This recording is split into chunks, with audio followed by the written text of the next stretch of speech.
either you send them back with the interview, either you quickly finish the interview session, or either you just allow all those seekers, maybe over 3 years, over 5 years, exempted from the interview directly, can get asylum, assembly status, okay, and they're waiting for green card and then something like that. Of course, to those asylum seekers, refugee seekers, there are bad news every day, or actions who take away their benefits. Just within this 100 days, many people lost the dream, lost their hope to enter the U.S., or those already in the U.S., they still have to be deported because they in the past they can have access to the U.S. directly, but now the access is closed.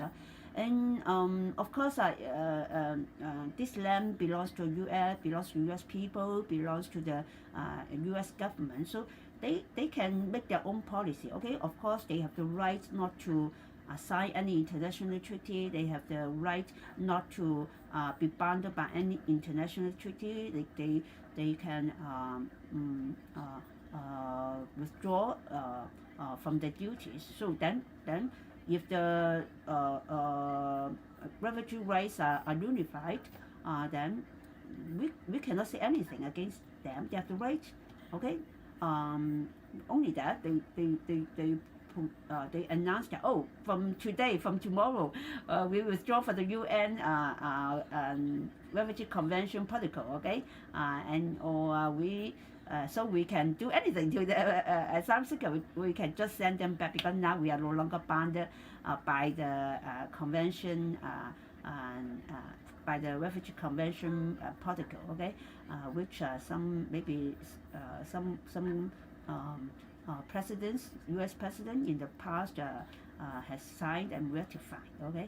And so when we say that, oh no, it is an international treaty, it is an international convention, it is an international protocol, and then you have already signed and ratified, and then you should observe the right. But of course, up to the leader, up to the government, up to the country themselves to decide what they want to do, right? So we cannot expect that they must observe this convention protocol. We cannot expect that they must observe the refugees' rights, asylum's rights, and the global duties. Of course, whether you shoulder the duties or not, also your own decision. For example, some people in the family, of course, as a member of family, you should shoulder some responsibilities, right? But whether you shoulder or not, it's still up to you, right? If you don't mind, oh, you can blame me, you can scold me, but I just don't want to share the burden. I have no, I don't have the strength to shoulder the problem. I just leave the problem to others, okay? Don't bother me, okay? Who can do anything against you? It is not illegal, okay? It's not unlawful, right? You just don't want to shoulder this problem, international problem anymore, okay?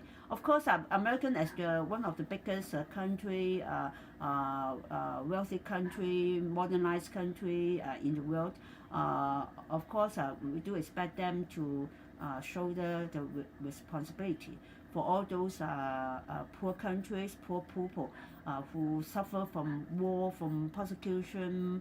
But when the countries themselves are all right with themselves, and then when there's country policy is to be a international hero, okay, to shoulder all problems of other weak countries. I am the biggest country. I am so strong. I can shoulder all the all the problems of other weak countries. I want to be regarded as an international leading country. Of course, I will just to shoulder up all the burden. But now no, okay, under the MAGA policy, international obligation, global duties, a convention, UN or UN convention, anything.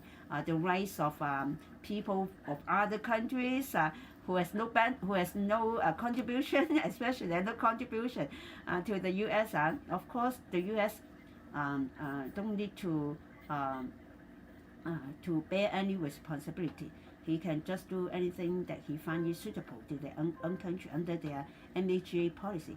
So we must wait and see how Trump will do in future. So in those Hong Kong people group, people will be advised that don't think that you have a DED and that you can do anything. Don't think that Trump has not nullified the DED status, and then you can do anything. I don't think that Trump hasn't sent back the asylum seeker yet, and then you can just travel around freely, and then don't think that you have right to apply for some document, and then you have the right to travel, and then you can come back. It is not because the rights to travel under your status actually is given by the U.S. government, right? They can take back anytime. This is not your own country. You must be very alert that this is not your own country. You flee from your own country because of the fear of persecution. But here it's not your own country. They can help you, they can accept you, they can allow you to stay for some time, so that hoping that in some years your country will be better, or some other country will accept you, or something like that. Yeah, but you cannot take for granted that this is your country. They must accept you. Oh, you have signed the protocol. You have signed the UN Convention Refugee protocol. So you must follow. And then I have already come in. I have already applied for something. You cannot send me back. You must give me an interview. I think that is not must. Okay, of course we hope this is a must, but we cannot force people here. We are only the guest. We are not the owner. We cannot force the owner to do anything for the guest, right? And just by claiming that you have the duties, I just don't want to fulfill my duties. So what can you say about me? That what can you force me to do, right? When I'm in Hong Kong, I have also, when I was younger, Hong Kong is burdened by the Vietnam refugees for so many years. Since I was a young girl up to maybe 20 years, at least 20 years old later, over 20 to 30 years, so burdened heavily by the Vietnam refugee problem, because we're just a small place. We cannot accommodate those Vietnam refugees, and Hong Kong is not their destination. They want to go to America, but they must wait. Okay, so they must wait for Americans' vetting process to determine whether they should be allowed to enter the U.S., whether they are accepted to the U.S. So many of them wait in Hong Kong for so many years, and I know that many are waiting for more than 10 years, 20 years, and then they still cannot receive a yes from the U.S. And then finally, some of them maybe have been accepted by other country, or some of them are allowed to stay in Hong Kong. I'm not sure, but I know that they have waited for so many times, causing a great financial problem, security problem to Hong Kong. And then after many years struggling and arguing, and then finally the problem was solved. But I still see many asylum seekers in Hong Kong walking on the road. I know that of course they are a lot residents, and then they cannot work. They just can only walk on the roads of the city, of the town, but they cannot work. They cannot maybe even leave Hong Kong. I'm not sure until they are accepted by some countries. The asylums and refugee seekers here in the U.S. should be very alert should of course should expect for the best but prepare for the worst, and also should not take for granted, and then also should not blame anyone. Actually, when you can enter the U.S. and then stay here for already some time, if the final outcome has come that you have to go back, then what can we do? Okay. Of course I don't want this thing to happen, because of course there's a reason for those people to flee from their countries, and then of course there's a reason that when they go back, sure there won't be any safe situation for them. So we pray for God's mercy. We pray. We can only ask for people's mercy here, or people's understanding here, or people's support. Okay. You can deport those illegal because they don't follow the U.S. Law to come in legally. But those already be present here, actually they really need the U.S. mercy to allow them to stay until they really can get a safe country or place to stay. Or if they can contribute to the U.S., they won't do any bad thing to U.S. Of course, I really hope that the U.S. Administration can accept them, can do them a favor.